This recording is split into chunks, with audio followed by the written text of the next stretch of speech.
In a recent press conference, Trump suggested that he would take over DC and New York City, primarily because New York City is being lost to a communist and he wants DC to run smoothly.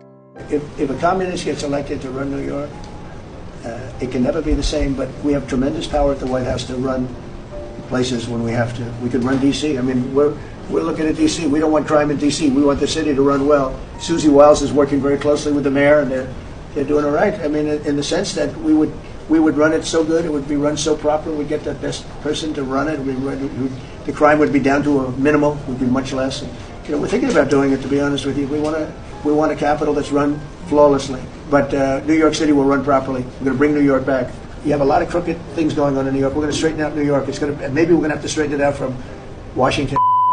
Under the 1973 Home Rule Act, DC has some autonomy, and the citizens have the right to elect officials like a mayor to run it, but it's still left to congressional oversight.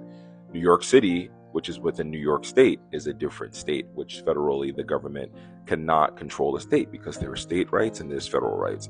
This conversation, while it may seem asinine and while it may seem ridiculous, like most things Trump says, he is directly once again pushing the limits of presidential authority, federal authority, and what he can do. When siloed, these events, these statements, and these things he's doing may not appear to matter.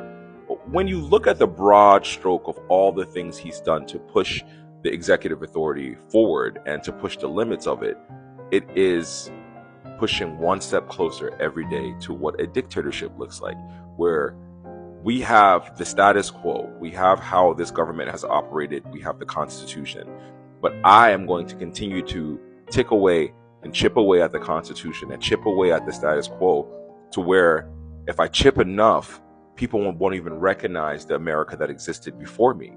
And how does that leave the country when he eventually will be gone?